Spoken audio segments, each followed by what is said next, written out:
vis-à-vis de l'Afrique et du peuple africain. Et par conséquent, nous avons beaucoup de choses à faire et cela nécessite, du point de vue des moyens, beaucoup de mobilisation. Notre diplomatie, quoi qu'on puisse dire, traverse des difficultés. Mon collègue l'a dit tout à l'heure, cher Youm. Et là, on s'en rend compte. On voyage souvent et on rencontre nos diplomates, mais quand même les choses se dégradent, quoi qu'on puisse dire. Et ça, c'est une vérité historique. Et là, nous avons des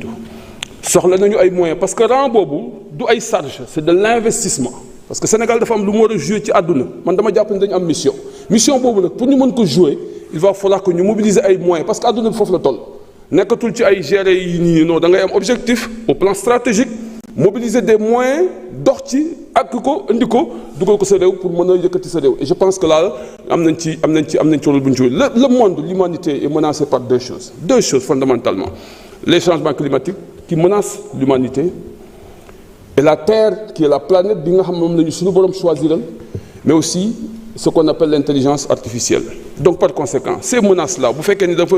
toucher ñun suñu essence en tant qu'être humain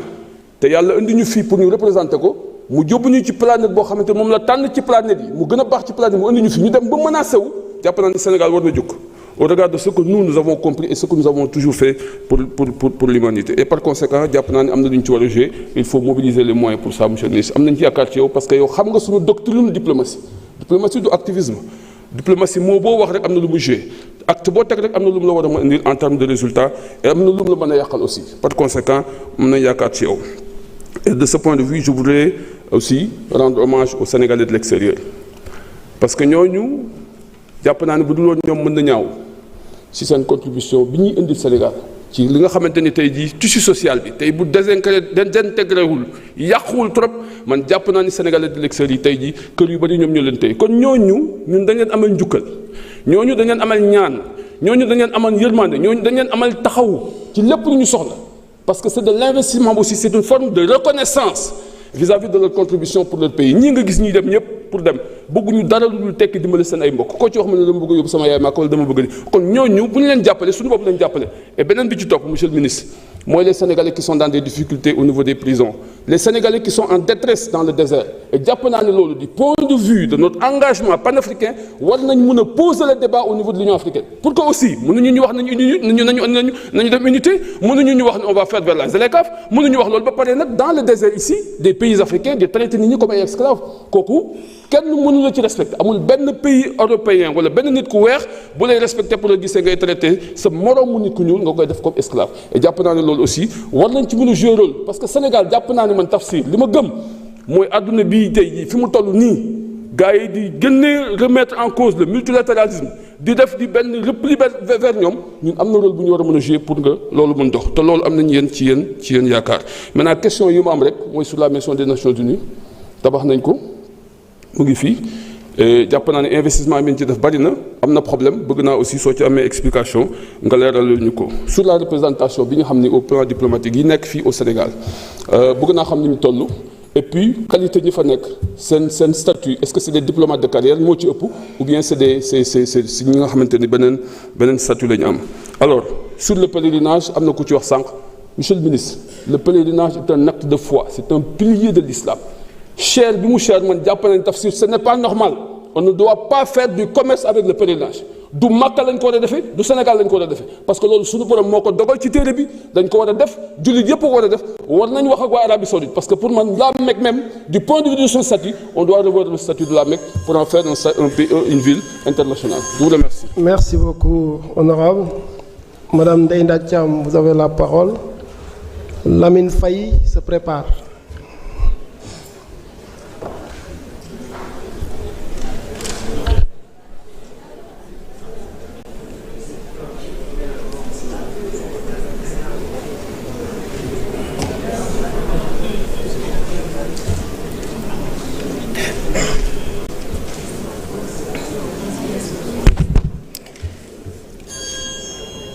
A'udzu billahi minasyaitonir rajim.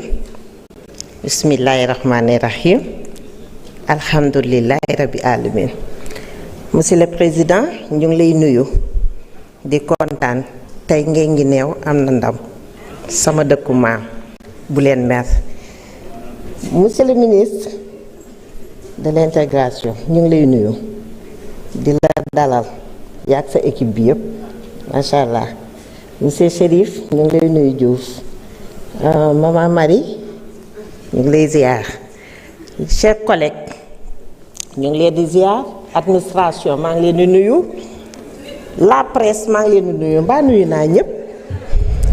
ñu ngi leen di sant monsieur le ministre